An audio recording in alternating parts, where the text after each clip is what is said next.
Hey friend, KJ Simpson here, author of the #1 bestseller, The All-Inclusive Diet, and I help people master their lifestyle so that they can master their career, their health, and their relationships. Today's question is, have you ever tried intermittent fasting? First of all, what is intermittent fasting? Well, it's this new talk around the town. It's a new diet trend, but what it isn't is a diet. It's really just a scheduling of eating, when you're going to eat and when you're not going to eat. It's moving in from feasting into famine. It's something we've been doing since prehistoric days. It's very natural, it's very normal. But here's a better question for you. If you haven't tried it yet, then why would you want to try it? Well, there is some evidence that's coming out. The evidence is still new. It's really inconclusive, but it's showing a lot of positive signs for helping you lose weight, first and foremost. And this goes back to something I've been talking about for years now. It's math first, science second. You see, this is probably the easiest way to decrease your calories, for calorie restriction. And we know, of course, there's lots of science we need to know too, but first and foremost, we do know that calorie restriction, or the less calories that you eat, then there's a good chance that you're gonna lose weight. And this has to be the easiest way of doing that because it's fasting, meaning that you're not eating. So really, really simple to control your calories and restrict your calories if you want to lose weight. And the second thing is that it can increase your energy, especially your mental energy, your mental, cognitive skills, your clarity, your clear head. So there's been a lot of evidence just showing that during periods of fasting, we're actually a lot more mentally alert than periods where we're actually eating. And the third thing is digestion. So people that have a lot of digestive problems are using this fasting or intermittent fasting method to control a lot of digestive problems that they may have. And lastly, it really improves long-term health. So here's what happened. They did a study first on rats, and they showed that the rats actually lived a lot longer when they had periods of fasting or intermittent fasting. And then they did the same study with fruit flies. Not really sure why they used fruit flies. And they also did it recently with monkeys. And all of the evidence showed that there was anti-aging that happened while these types of animals and insects were doing intermittent fasting. So that's really positive, if we want to increase our vitality into our old age. And the other thing is it's showing signs that we can actually control Parkinson's and also dementia. And Alzheimer's with intermittent fasting as well. So that's really positive news for us getting into our older years and still having, our cognitive skills intact. And the other thing is that long-term health with preventing diabetes. We know that intermittent fasting really controls our insulin. So that's another long-term health benefit that you could experience with intermittent fasting. Again, all inconclusive at this point. It's relatively new research, but it is turning out to be really positive for long-term health. So here's the other thing.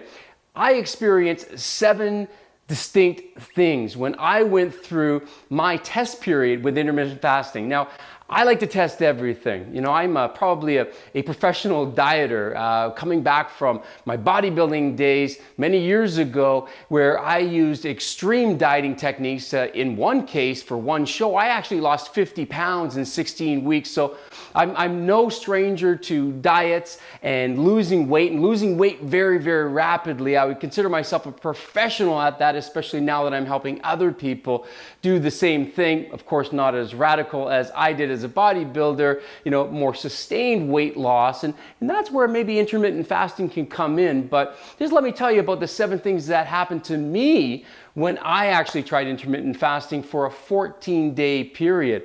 So the first thing is I was hungry. I was damn hungry. I haven't experienced hunger like that probably since I was bodybuilding, and that was quite distracting for me. Now, I know around the world that there are a lot of people that don't have any food. They're struggling, for their next meal, and maybe they don't even have water. So I feel very fortunate and grateful for the food that I do have at my disposal. But I will tell you that it was very uncomfortable experiencing these hunger pains during my periods of fasting. Just to let you know, I did an intermittent fasting that was called the 8-16, and that's where you would fast for a period of 16 hours and then eat for a period of 8 hours. And it can be done during different times. You know, the time that I prefer to do it was typically a 12 or a 1 p.m. till 8 or 9 p.m. and then fasting into the next day and started eating again at 12 or 1. And that was the cycle, the 8-16 that I was doing. There's many different ways of doing intermittent fasting. In fact, there's even something called ADF, is alternate day fasting. So this is where you fast for a period of 24 hours and then you would resume your regular eating the next day, and you would do that once or twice per week, 2 days of fasting. So that's the ADF, or the alternate day fasting. And then the second thing that I experienced is my coffee increased by about 30%. I am a coffee drinker. I do enjoy coffee, but I was drinking a lot more coffee, and I think that's because I was feeling mentally low in energy, physically low in energy, and I was looking for that boost. Also, more importantly, I think, I know from my bodybuilding days that caffeine is definitely a diet suppressant, a hunger suppressant, and you know, we use that. In fact, you know, there was even some bodybuilders back in the day that were using nicotine for the same effects, just to stunt our hunger. So I think I was using more coffee just to stunt my hunger. So the third thing that I experienced was a lot more mental clarity. And again, that was one of the benefits. That's one of the things I was looking forward to, so I could really zone in and focus and get into the zone, you know, with my work on the computer, you know, in front of you shooting these videos. But there was a flip side to that as well. And that was my levels of irritability increased as well. And that's not obviously what I was looking for. It definitely wasn't what anyone else around me was looking for. It reminds me of the bodybuilding days. You know, we used to have this little contest. Whenever somebody was going to do a bodybuilding show, maybe a male or a female, especially a girl, if they were in a relationship, we would actually say, listen, we think, and we'd put bets on it, that this person's only going to stay in this relationship while they're getting ready for this show for maybe 4 weeks, maybe 6 weeks. And we would see who was close, because we knew that relationship was going to be a disaster. There was going to be a breakup. It was inevitable, and it always happened. And that's because of the levels of irritability that typically happen when you're fasting, when you're basically starving. That's really what is happening. Of course, there's going to be a lot of hangriness that goes along with that. What's happening there, just to give you a little bit of a background, is there's a lot of things hormonally going on when we're in a fasting period. And you know, just like with anything, there's some positives and there's some negatives. So what's going on during fasting, as far as our hunger is concerned, is that really promotes a lot of norepinephrine or adrenaline, and also cortisol, you know, two hormones you may have heard of.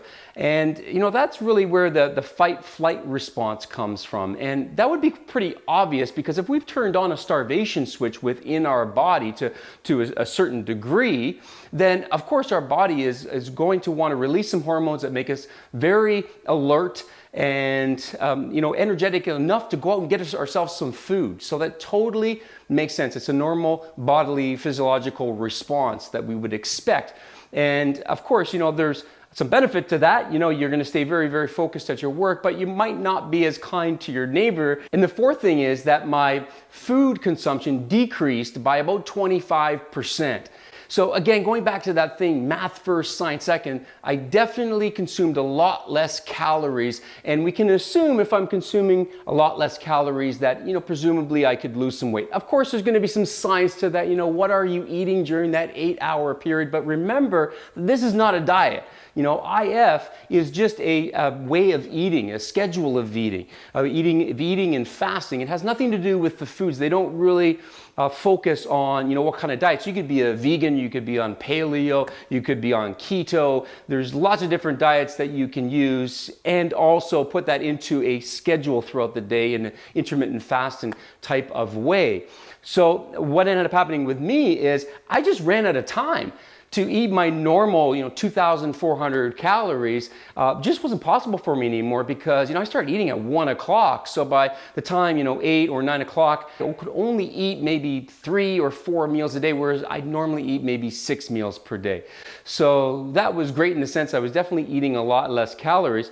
And the other thing that was happening is I was also able to control my hunger. So after a certain point in the day, maybe it was around mid-morning, late morning, those hunger pains would subside, and I was able to not focus so much on the hunger anymore, and my body adapted, and I just went on with my day. So it was a really positive thing. But what I did notice is when I actually started eating, okay, which my first meal again after 12 o'clock, maybe even 1 o'clock or 2 o'clock in some cases. So what's going on hormonally there is insulin and your digestion system. So what ends up happening is when you have your first meal, especially if it would be a large meal, then you might have a energy crash just based on too much insulin flooding the system, and also just the load that's put onto your digestive system, the energetic load, because digestion requires a lot of energy, as we know. So it's very important to think about, okay, what your first meal is going to be, and it's going to have to be a light meal. You're just going to have to,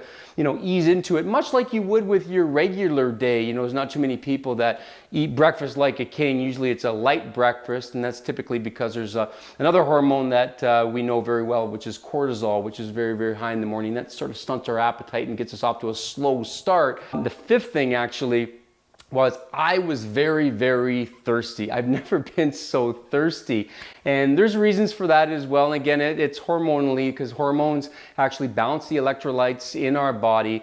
And what's happening is we're low in sodium. We're low in sodium because we're low in food, because we are fasting. So what ends up happening there is that signals hormonally to the body, to the brain, to drink more water. So I was drinking tons. I was going to the washroom lots. If that's something that you don't like to do, if you're in a job that you can't go to the washroom a lot, then beware of that, because that's something that typically happens.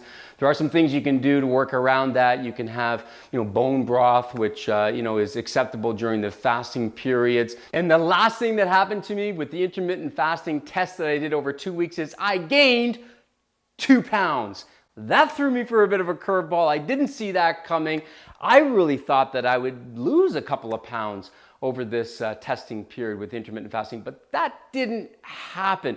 In fact, when I came off of it, I gained another pound. So that's 3 pounds in total. Now, just to give you some clarity on me and my situation, I'm not overweight, I'm not obese, and because of that, and because I've really conditioned my body over years and years and years using sort of the grazing method of eating and scheduling, which means that, every 3 to 4 hours, I typically have some sort of food, if it's a snack or if it's a meal. And because of that, this whole meal scheduling of feasting and famining or fasting really threw my body, my digestive system, just all of my psychological and physiological systems, and all of the neurotransmitters and hormones that control all those systems upside down. Now, what that did for me is not really a positive thing, because I really believe that the body is based on, what we call homeostasis or balance, and it really likes to get into a rhythm. And if it can get into a rhythm, then it can really set our systems up almost like a thermostat in your home, and it can set it at a certain temperature, for example, and depending on what's going on out there, right? If the temperature drops or the temperature increases outside, that's okay, because in here the adjustment with the thermostat will bring everything into balance, and that's what we call homeostasis. So I'm there. I've got a very balanced and tuned body with all the work that I've been doing in nutrition and fitness for really, years now. So because of that, I'm not really the best subject for this kind of meal scheduling. And if somebody was overweight or maybe even obese, they might have a totally different result. But one thing is for sure, and they've done a study on this, and I'll put it in the show notes here, is calorie restriction, okay, in intermittent fasting pretty much yield the same results, okay, at the end of the day, as far as weight loss is concerned. Now there's, a lot more perhaps possible anyways. We'll see what the research says in the long term, health benefits that we're going to get from intermittent fasting, which we might not get from the typical CR, as we call it, or calorie restrictive diets, which is the norm that is out there. But just to let you know, if you're going into intermittent fasting to test it out to lose weight and you want that scale to dive down, it might not happen. It actually dove up for me, and that was quite the surprise. So don't expect, even if you are overweight or obese, to have, radical weight loss with this kind of eating. Now, that's something to watch out for. And the other thing is, if you're gonna test this out, that's exactly what I'd like you to do, is test it, because there is different methods of doing it. I mentioned that I was on the 8-16, or eating for 8 hours and fasting for 16 hours. Well, there's different ways of doing that as well. For example, there was the old method of stopping eating at a certain time in the evening, maybe 6 or 7 or 8 p.m. and fasting until the next morning, maybe 7 or 8 a.m. That's a good 12-hour fast as well. We call that the crescendo method of intermittent fasting. So we're going to ramp it up slowly. We're going to have your body adjust to it. So it's not too much of a shock for you. So there's not too much suffering from hunger, like I experienced, for example. Your body has a little bit more time to adapt. And here's 3 quick tips that you can use to mitigate, some of the negative side effects of intermittent fasting. The first thing is, and I learned this about, 1 week in, I said, how can I curb these hunger pangs, which are really distracting, and they make me really irritable. According to my one and only Mandy, she knows when I'm intermittent fasting. She doesn't have to ask me. My attitude is everything. My attitude just ain't all that great when I'm intermittent fasting. So MCT oil, don't know if you've heard of it. It's multi-chain triglycerides. It's from coconut oil. They basically process it in such a way that it ends up being highly digestible into energy without any insulin response. And that's what we're really trying to do with intermittent fasting. We're trying to control the insulin response. If you're insulin insensitive, for example, if you've got sensitivity issues with insulin, which is really borderline type 2 diabetes, then we want to make sure that insulin stays as low as possible for as long as possible. That's the whole sort of long-term health benefit. If you fall into that class of someone that's having some issues in, maybe in the future would become type 2 diabetic. So this MCT oil, it doesn't have much of an insulin response at all. So that's safe. You can use it in your coffee. You can buy these at health food stores, for example. Doesn't really have much of a taste, so it easily mixes with coffee. And the second thing I did is I drank tons of water. So, drinking a lot of water can also make you feel a little fuller. It's definitely a false full because it comes out just as fast as it comes in, as I was saying, but that's okay. At least it gives you a little bit of relief in that regard. And the third tip that I can tell you if you're going to try intermittent fasting to make it a little bit more easier, a little bit more successful, is exercise in the morning. Okay, if you're fasting in the morning, I'd like you to exercise, because what's going to happen is another hormone which we call endorphins. You may have heard it. Runners out there, you know what that is. That's where the runner's high comes from. That's endorphins. And endorphins is sort of the natural painkiller molecule that we basically generate within our body whenever we're exercising. And it's a great way to also kill the hunger pang. It gives us that pain relief. So the verdict, thumbs down or thumbs up. I'm going to give intermittent fasting a thumbs up. And I'm going to give it a thumbs up for this reason. Although it didn't work for me in regards to, the payoff in pounds, definitely didn't happen. I gained weight on this particular meal scheduling program, but I can really see where you would be able to control your hunger pang in the future. And let's face it, when we're trying to lose weight, there is going to be some hunger that we're going to have to experience. And if we're having a hard time with that, that's when we're going to go through that roller coaster or the yo-yo effect of dieting, right? Where we're binging or we're dieting, we're binging or we're dieting in that endless cycle. So I think it really teaches you, just through experience, that you can manage your hunger. You can get through it. Now, I'll be quite honest with you. After the 2 weeks that I did this, it became my norm. And, although I could go off of the intermittent fasting because I did, what I consider a substantial test of 14 days, I didn't want to. I actually continued doing it because, again, it just became my habit. It became something I got used to. And here's the other thing. It got a thumbs up from me because it's easy. It does not require you to eat certain foods and not eat other foods. It doesn't require you to eat X amount of times per day. It really didn't have, all of those rules and regulations. It was quite simple. Either you're eating or you're not eating. So I really think in the long term, something like this could be substantial. As long as you can get through that period of feeling hungry and, generate enough willpower essentially to break past that. After that, it becomes normal for you and you really don't have to deal with what everyone else has to deal with when it comes to traditional diets, which tends to be a lot of work.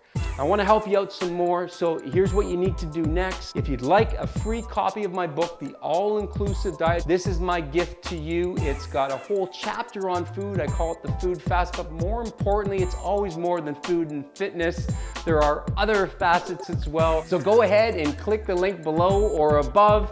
It's www.chrisjsimpson.com. That's Chris with a K, chrisjsimpson.com/books. All I ask you to do is pay for your shipping and I'll ship that book to your front door so you can start reading it ASAP. Think about intermittent fasting. Maybe you want to try it. If you do, make sure you test it. Until the next video, my friend, you keep on inspiring to aspire.